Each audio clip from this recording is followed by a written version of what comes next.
excited for kids. So our session today is going to kind of build off of what we've been working on. You'll see over there, we added all of the groups together. We didn't do all the, the cubing and all of that, but we can get to that eventually because there's a lot of overlap in all of our groups. Which tells us there's a lot about what I want to be inspired by, which is exciting.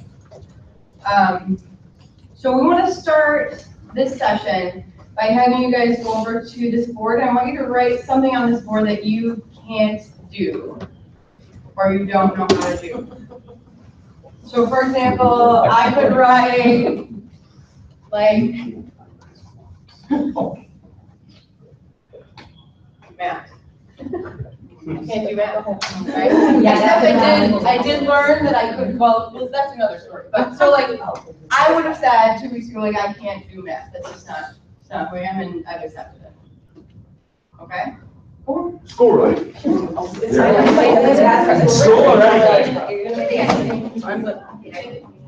Right away, I'm looking at my right.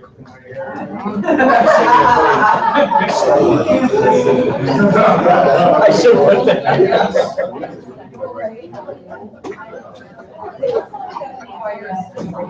I can. Everything requires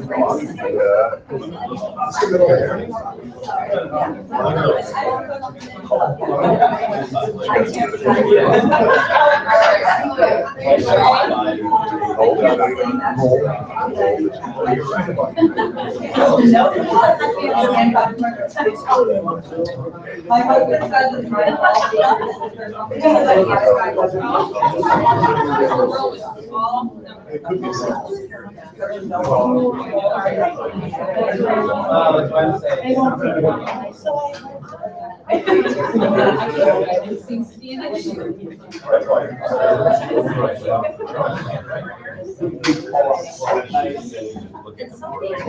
I get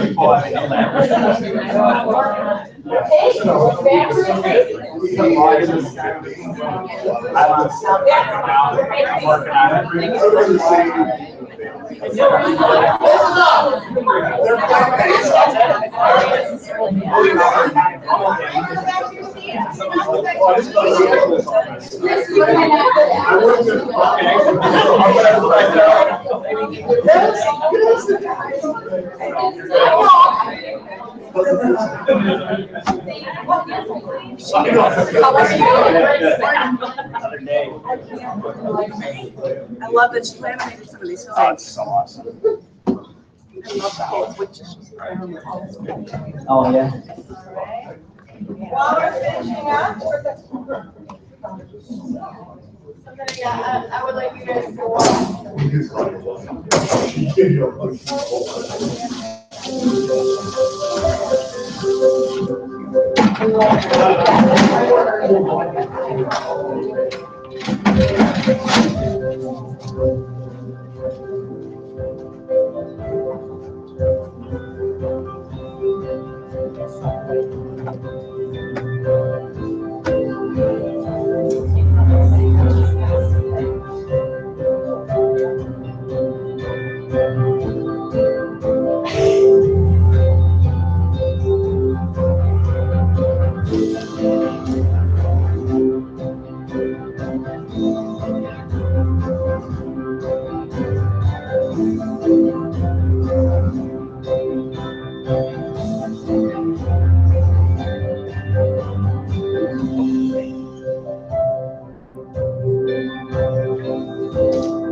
Okay.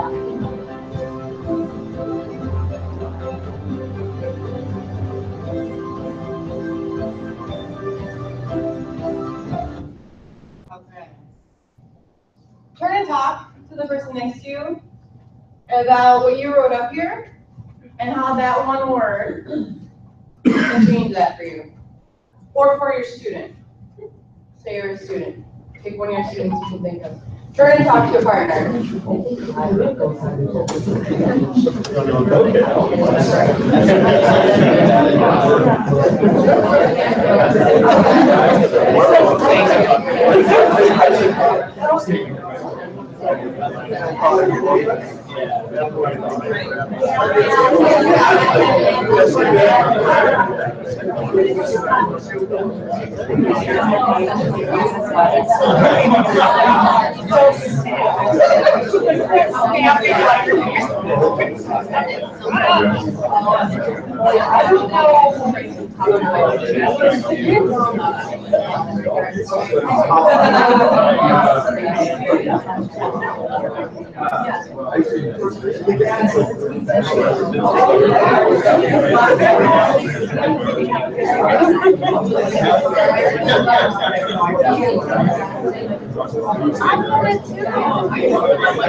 have 30 seconds to finish up the conversation. You have 30 All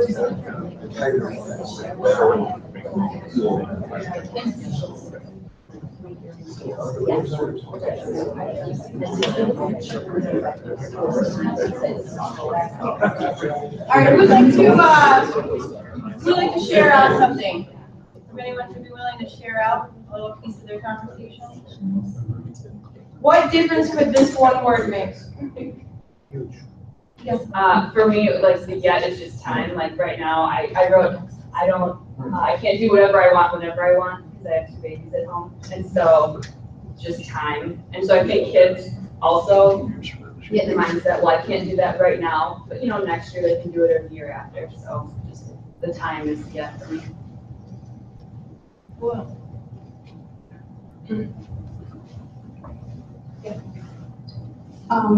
My previous school, we had 3 whole professional development days set aside for the growth mindset that we did a lot of strategies on. And just transitioning and really reflecting on your feedback that you give to the students immediately. Because sometimes our feedback isn't in regards to yet, it's we somehow put them down so they just still give up. Instead of giving them the feedback, well, I don't get this, and we'll say, yeah, not yet, but we're gonna get there. And then last year I just used that. Like you didn't learn to ride your bike the first time. You had to keep getting back on it, to learn how to ride the bike. This is the same thing. Not yet. I don't get it yet. We're going to keep doing this until we get it. And then the other thing that we talked about last year is no offense to our cell phones, but the kids are used to that instant answer. They don't know how to struggle to get an answer instead of struggling. They don't understand the strategies because of that technology piece. Don't get me wrong, teach technology, it's got to be there. But teaching them the strategies to stick with it. Stick with that frustration. It's going to, I preach in my classroom, I want you to fail, and I want you to fail doggone hard, because I want you to crawl and get back up, because I want you to know those strategies. So how many of you can think of a student you had last year who had an obstacle like this? Right? So, as educators, our words are so powerful. I've seen students who have given up week 2, seen students who have given up, like what Mr. Kopp was referencing, like 4 weeks left and they're just done. So that word, I think, is so important not only for students, but also for us as a staff. We're not, we might not be experts yet. We're constantly learning, we're constantly growing, right? So, one of the items on that scavenger hunt that we had yesterday, we were talking as a team, was try to find someone that knows what the mission statement is. And that was probably the hardest one to find, because I think you were the only one maybe that actually knew it, word for word. But I want you to take a look at the mission statement right now. Okay, take 30 seconds just to read it real quick, because we think that we need to refocus.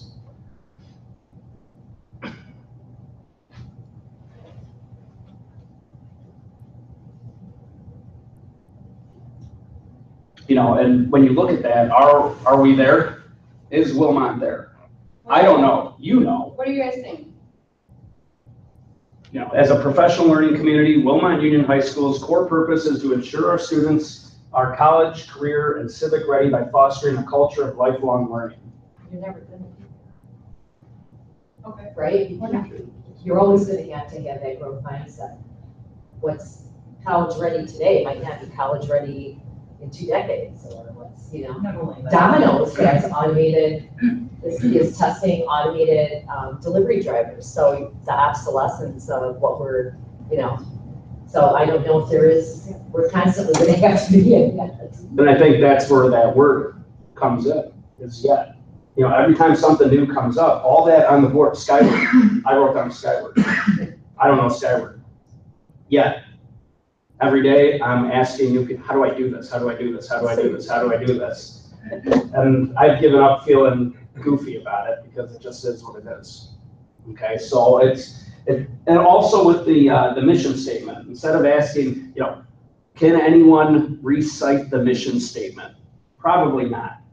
That's a lot of words to remember. So as a team, we were thinking, what would be the 3 main words that you would take out of the mission statement? So when they say, what is Wilmot all about? What would be 3 words that you can pick in there that are the most impactful? So, sorry. I'm a Jedi. I always wanted to do that. It was like Kylo Ren right there. We not only have a mission statement, but we also have a 6-page vision, right?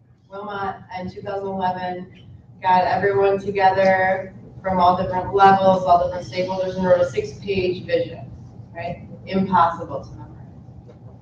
So what we did is we took that 6-page vision and we put it into a Wordle, because we like when things look pretty, and when technology can organize it for us. And this is what came up. The big 3. So we want to do this, right? We want to ensure our students are college, career, and civic ready, but this is how we do it.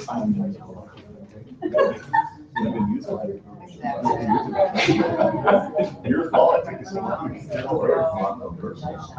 Never too early. It's ridiculous music.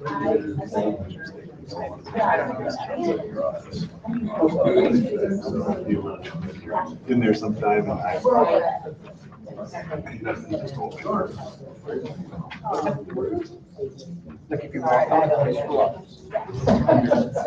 right, so what are the top 3? We see students. What else do we see? Community. And, okay. Are those 3 things that we can agree with? Focus on students, focus on community, focus on learning. So learning is where the achievement piece comes in, right? Our community as a school, but also our community as professionals together. All of those are very important. Family came up so many times, not necessarily our personal families, but family as a school, so our community. And giving our time to that and doing that work as well. And then students, which is every period, every day, right? So we thought this was really important because this is what we want, but this is how we get there, right? without these things. And you can see some more. What else kind of jumps out at you guys? What was that? Values. Inspire.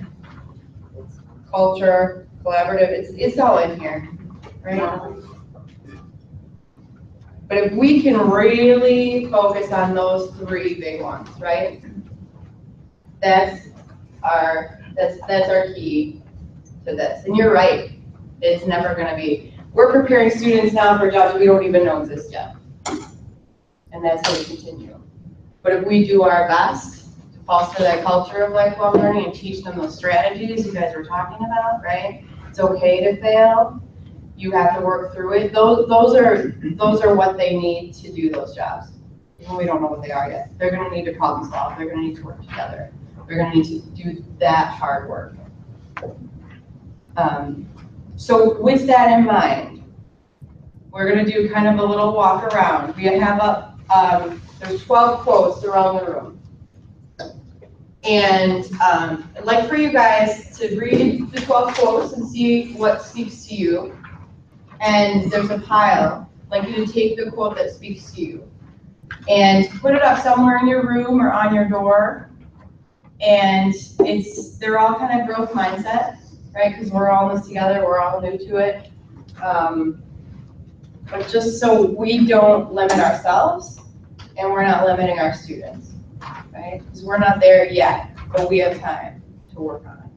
We're just gonna turn the wheel a little bit, right? We're not gonna veer, we're gonna turn the wheel a little bit and take a step forward. So if you guys wouldn't mind kind of walking around, seeing what speaks to you and grabbing that quote. I know which one I want, so I get 3.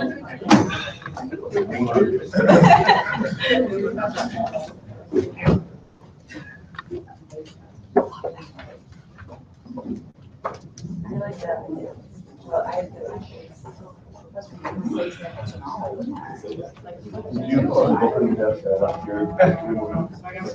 That was you? I was wondering because it was like mystery book. Okie dokie. Oh, okay, perfect, thank you.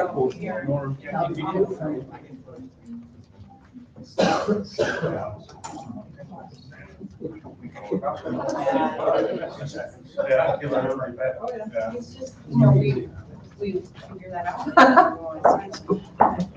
It's a lot easier than I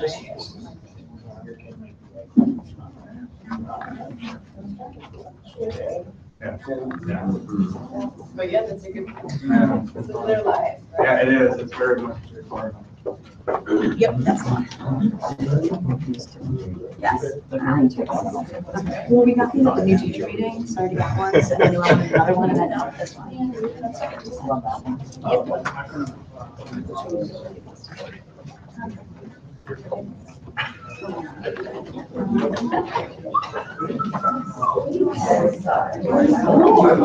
Yeah, my kids.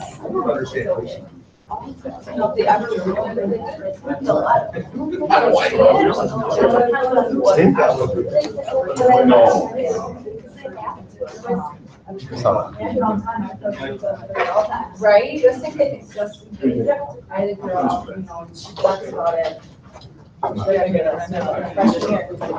Powdered sugar. Oh, no. So I didn't know that. And this is learning, right? You know? So I'm like,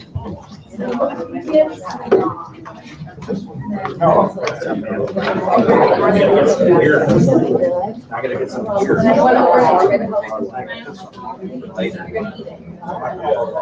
We added flour and kind of small bit. Do you know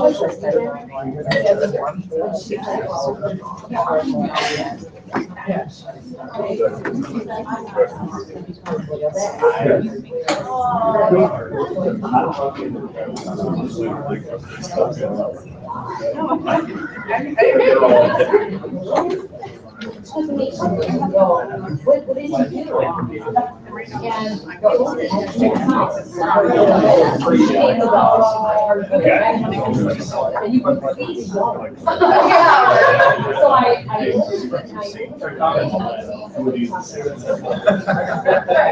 So it's just, you know, she's an excellent, and now, but she's tried it, and she, with what she had. Yeah, here's Alejandro.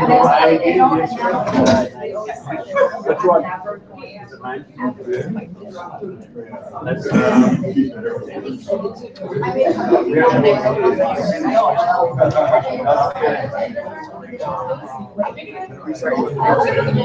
oh, really?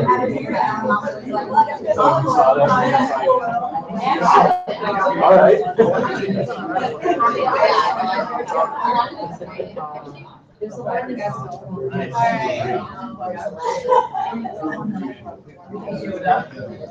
What did you guys find? What did you find? Anything that sparked you? I find it difficult to choose just one. Yeah.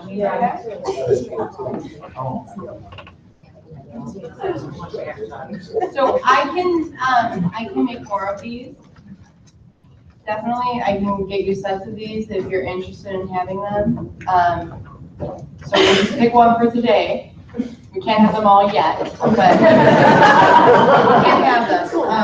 So which one did you decide on? I chose Frank Clark's. If you find a path with no obstacles, it probably doesn't lead anywhere. I did too. Who's Frank Clark? Politician from Alabama. I'm gonna take that back. Now, that was an ad. Who else found that sparked them? I chose, if you quit once, it becomes a habit, don't quit. So I read a lot about neurology and what's going on with the brain and emotions. So there's a lot of power about our brain creating habits that we do without even thinking. And then you don't realize that you could make another choice, and it becomes a habit without you realizing that you gave your permission to become a habit just by your choices. So this is a powerful one. Who chose a different one? To live a creative life, we must preserve fear of being wrong. I think that doesn't just fully apply to living a creative life. It means living anything or doing anything. Kids don't raise their hands because they're afraid they might say the wrong answer. People don't put ideas out there that would be great for everyone because they're afraid of criticism or someone thinking it's not right. So,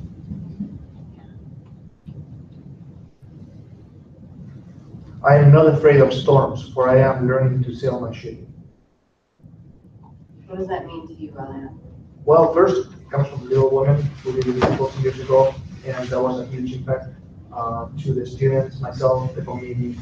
But in terms of taking that to music, everything is gonna be a mess before we can actually make it work.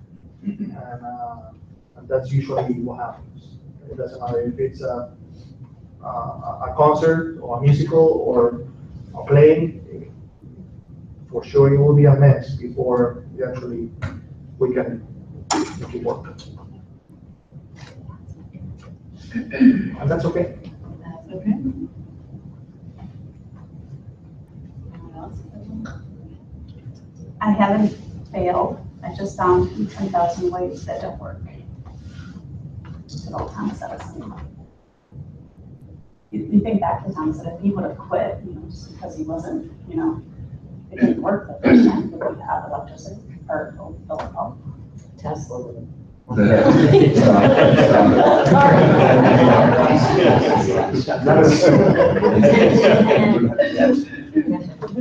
Well, that's right.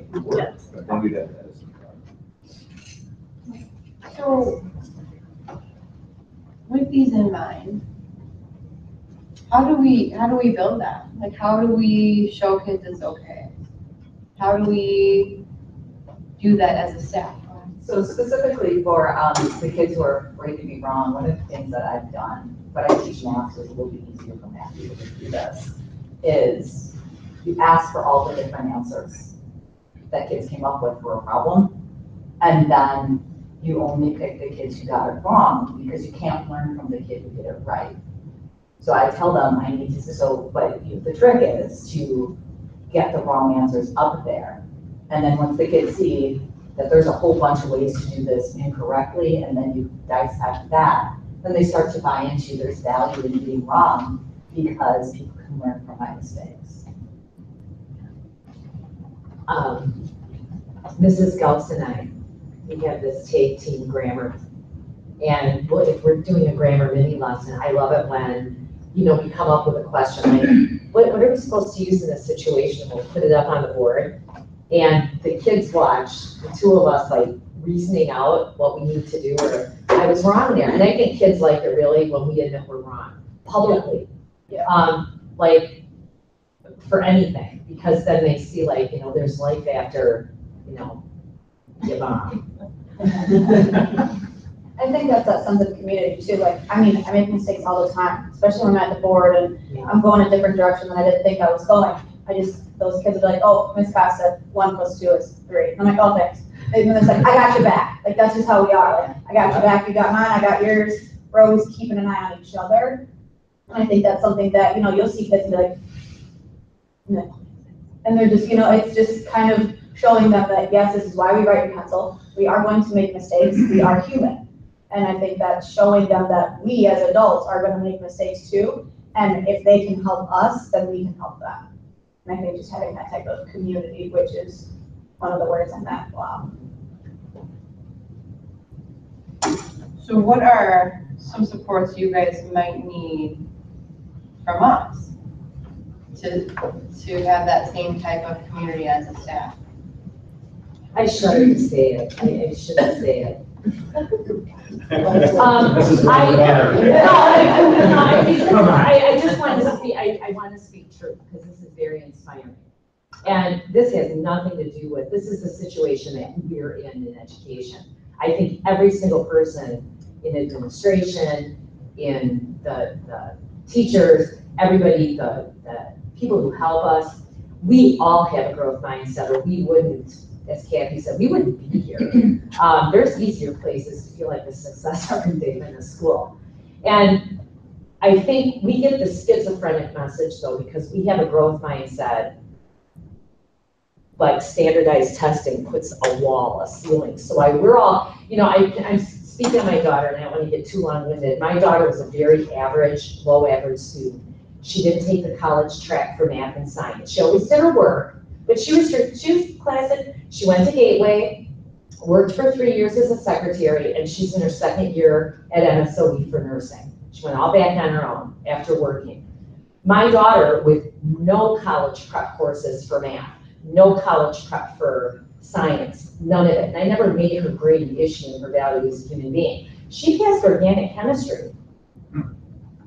And the thing with standardized testing, I know we can't do anything about it, so I'm sorry if I'm wasting our time here, is we all know that some kids aren't going to hit this benchmark when the state or the federal government tells us they should. And I don't think it's that we make kids give up sometimes, but I look at tons of kids I see or who email me who were chuckleheads in 9th grade, and I'm gonna cry. And I look at them now and it's like, they're successful and they're happy and they just weren't there yet. And we all know the ones where, and I think that's my frustration as a teacher. I don't know if anybody else, because you're constantly going, look at this kid, what he was when he came in and what he is now. And then somebody just kind of clucks at you and says, well, this is what the level is. And I know none of us can help that. It is what it is, but I think that's what's really hard about what all of us do. And I think too, to take that time to celebrate that growth for that student.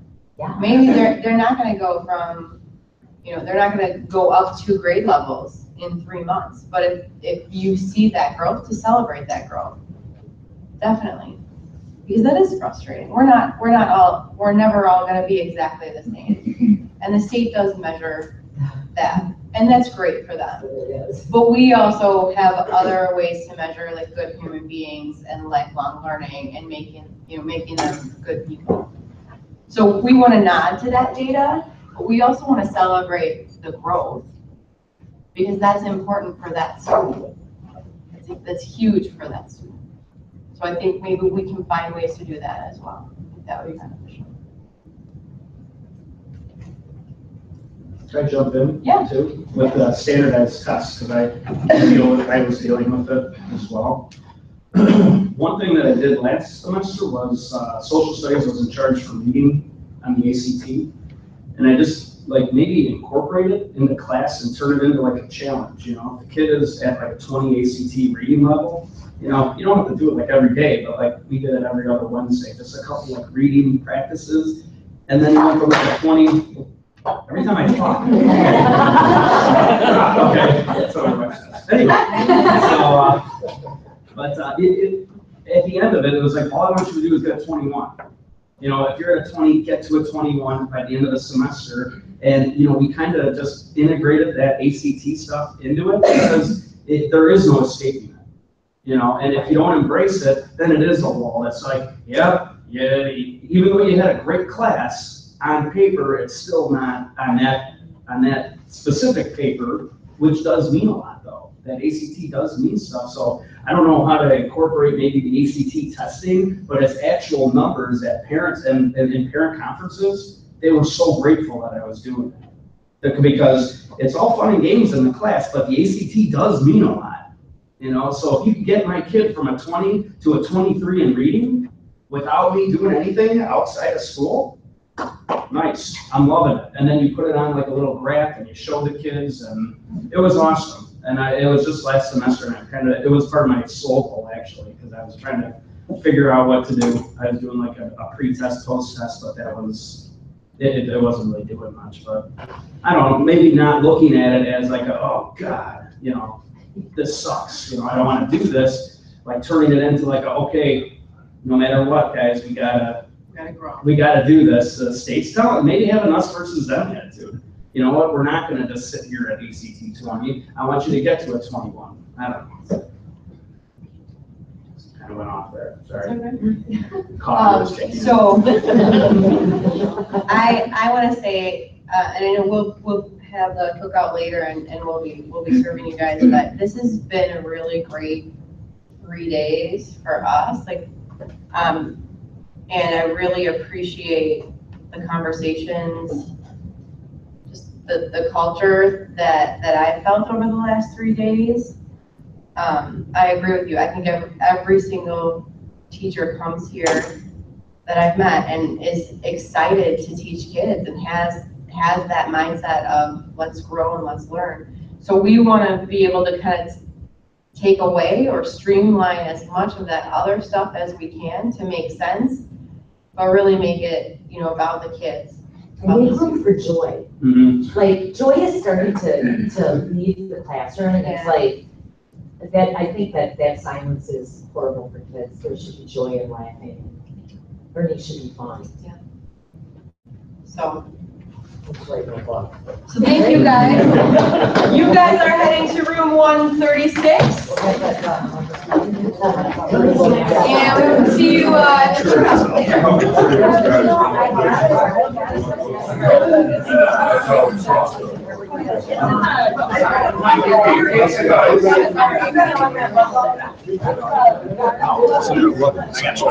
the